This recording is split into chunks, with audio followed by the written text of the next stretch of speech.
Ladies and gentlemen, when you let go peacefully, something powerful happens. And most people never realize it until they see the results with their own eyes. Letting go is not weakness. It's not surrender. It's not giving up on love. It's choosing self-respect over emotional chaos. It's choosing clarity over confusion. And ironically, that calm strength is often what pulls him back. Peaceful detachment removes pressure and makes your energy more attractive because emotional pressure is one of the biggest invisible forces that pushes people away in relationships. When someone feels chased, monitored, or emotionally cornered, their natural instinct is to create distance, even if they still care. Pressure doesn't always show up as demands or arguments. Often it appears through overavailability, repeated checking in, trying to fix everything instantly, or needing constant reassurance. That kind of intensity creates emotional weight, and weight changes how attraction feels. Instead of connection feeling light and chosen, it starts to feel expected and owed. Peaceful detachment changes the emotional climate completely. It replaces urgency with calm, and calm is disarming. When you are peacefully detached, you are still kind, still respectful, still open, but you are no longer gripping for control or immediate answers. Your communication becomes cleaner and less loaded.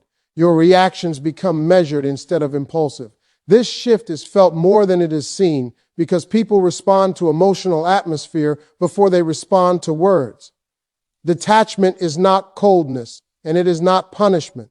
It is emotional self-possession. It means you are no longer trying to manage someone else's feelings or force a specific outcome. That self-containment signals strength and maturity, and strength is attractive because it feels safe and grounded. It shows that your identity is not dependent on another person's moment-to-moment behavior. When pressure disappears, space appears, and space allows curiosity and appreciation to grow. The other person can finally experience your presence without the hidden demand attached to it. They can come forward by choice rather than by negotiation. Peaceful detachment also regulates your nervous system, which changes your tone, body language, and timing. You respond instead of react. You listen instead of argue. You pause instead of pursue. That emotional steadiness communicates high value because it shows you are centered within yourself. Attraction increases when interactions feel voluntary, balanced, and emotionally breathable, and peaceful detachment quietly creates that breathable emotional space where interest can rebuild and attention can return naturally without being pulled by force or obligation. When you stop chasing, he starts noticing your absence and value because pursuit often hides your true worth behind constant availability. When you are always the one initiating, checking in, planning, and repairing, your effort becomes the background noise of the relationship.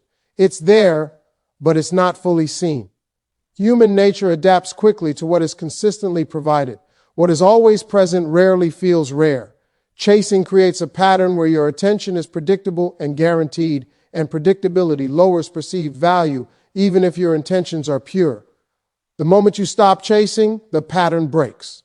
The emotional rhythm changes. Instead of him reacting to your outreach, he is left with space where your presence used to be, and that space is loud. Silence highlights contribution.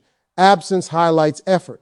What once felt normal now feels missing. Stopping the chase is not about playing games or creating artificial distance. It is about ending one-sided emotional labor.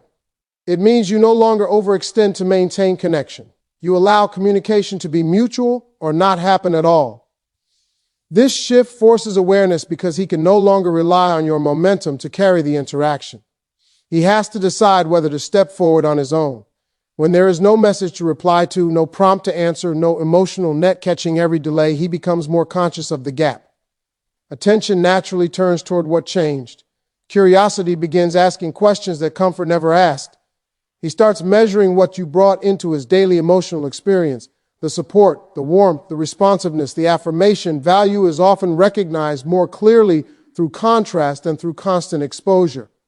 When you stop chasing, you also stop over-explaining yourself and over-justifying your needs. Your communication becomes simpler and more grounded. That simplicity reads as confidence. Confidence suggests options, and perceived options increase attractiveness. It signals that your time and energy are not endlessly available on demand. Scarcity of access increases perceived importance. He begins to reassess past interactions, noticing details he overlooked when your attention was continuously flowing toward him. The dynamic moves from him being pursued to him being invited to participate. An invitation carries more weight than pursuit because it restores choice and responsibility to both sides of the connection. Calm confidence creates curiosity and emotional respect because it communicates control over yourself instead of control over the situation. When someone responds with emotional steadiness rather than emotional swipe, NGS, it sends a powerful signal of inner security. Most people expect strong reactions when tension appears. Raised voices, long explanations, defensive messages, visible frustration. When those reactions don't come, attention increases. Calm behavior stands out because it is rare under emotional pressure. It makes the other person pause and reassess their assumptions about you. Instead of seeing someone who is easily shaken, they see someone who is grounded, measured, and self-aware. That grounded presence naturally earns respect because emotional discipline is associated with maturity and strength. Curiosity grows when your responses are no longer predictable emotional reactions. If every delay used to produce anxiety and every disagreement used to produce long debates, then calm confidence interrupts the script. You answer briefly instead of emotionally. You listen fully instead of rushing to defend. You express your position without trying to force agreement. This creates psychological intrigue because the emotional hook is removed. There is no drama cycle to lean on. Without drama, the focus shifts to substance. He starts paying closer attention to your words, your boundaries, and your standards rather than your reactions. Emotional calm removes distraction and reveals character. Calm confidence also changes how boundaries are delivered and received. Boundaries spoken in anger sound like threats. Boundaries spoken in calm sound like principles.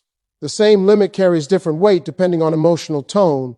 When you say what you accept and what you don't accept without hostility, it feels firm rather than reactive. Firmness without aggression earns deeper respect because it shows you are not trying to win.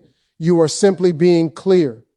Clarity is attractive because it reduces confusion and emotional guessing. It tells the other person where they stand without emotional chaos surrounding the message.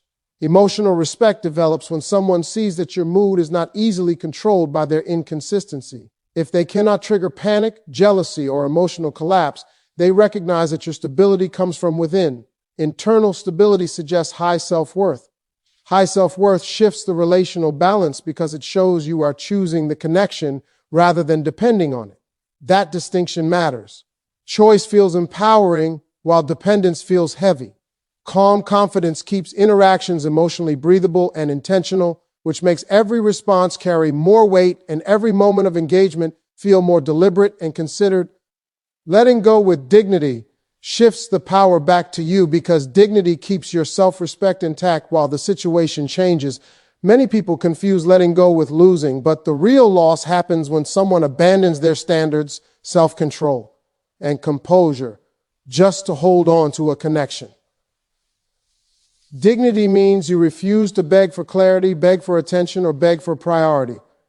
You communicate honestly, you express what matters to you, and if it is not met, you step back without creating a scene or trying to damage the other person. That choice immediately changes the internal power balance. Instead of waiting to be chosen, you become someone who also chooses. Power in relationships is not dominance, it is emotional self-governance. It is the ability to act according to your values instead of your fears. When dignity leads your exit or your distance, your behavior remains consistent with your character. You don't send messages you later regret. You don't trade insults to feel temporarily strong. You don't expose your most vulnerable emotions to someone who is not handling them with care. This emotional restraint protects your image and your inner stability at the same time. People often underestimate how memorable composed behavior is during emotional moments. Composure creates a lasting impression because it contrasts with the chaos most expect. Instead of being remembered for desperation, you are remembered for strength and clarity. Dignity also prevents you from over-explaining yourself. Over-explaining is often a hidden attempt to control how you are perceived. Dignified detachment accepts that you cannot manage another person's interpretation. You state your truth once, clearly and calmly, and you allow it to stand. That restraint signals confidence in your position. Confidence reduces the need for approval. When approval is no longer chased, your words carry more authority. Silence used with dignity is not weakness. It is a boundary that says your emotional energy is not endlessly available for debate. This shift brings your focus back to what you can control: your actions, your time, your emotional investment. Instead of monitoring his behavior, you begin managing your standards. Instead of reacting to every signal, you evaluate patterns. Your decisions become principle-based rather than emotion-driven. That internal shift is where personal power lives. You are no longer negotiating your worth in real time. You are demonstrating it through behavior, restraint, and self-directed movement away from what does not meet you with equal intention. Self-focus and inner stability are what often draw him back, because attention directed inward changes both your behavior and your emotional signal. When your primary focus is no longer on monitoring his responses, decoding his moods, or predicting his next move, your energy becomes less reactive and more grounded. People can sense when they are the center of someone's emotional world, and while that may feel flattering at first, it often becomes heavy over time. Shifting focus back to your own growth, routines, goals, and well-being removes that emotional weight from the connection. It replaces dependency with direction. Direction is attractive because it shows that your life is moving forward regardless of relationship uncertainty. Inner stability shows up in small, observable ways. Your schedule becomes more structured. Your habits become more consistent. You invest in your physical health, your work, your skills, your social circle. You stop pausing your progress while waiting for emotional clarity. That forward motion changes how you communicate. You are less available for endless emotional processing and more available for purposeful interaction. Your conversations become cleaner and more present because they are not loaded with hidden anxiety. Stability reduces emotional leakage, the subtle tone of worry, urgency, and overinterpretation that often seeps into words and reactions. When that leakage disappears, your presence feels calmer and more attractive. Self-focus also increases perceived value because it demonstrates selectivity with time and energy. When you are busy building something meaningful, attention is naturally limited. Limited attention feels valuable because it must be earned and respected. This is not about pretending to be busy. It is about actually being engaged with your own life. Genuine engagement produces authenticity, and authenticity is more compelling than any strategy. He begins to see that your happiness is not on hold. You are not orbiting his decisions. You are living, learning, improving, and expanding your world. Inner stability makes your emotional responses more proportional. You don't over-celebrate small gestures or overreact to small disappointments. Your emotional range becomes balanced instead of extreme. That balance feels safe to approach because it suggests resilience. Resilience is deeply attractive because it means connection with you does not require constant emotional management. When someone sees that your center is strong, your mood is self-regulated, and your direction is self-chosen, interest often rises naturally because strength combined with warmth creates a presence that feels both inspiring and grounding at the same time.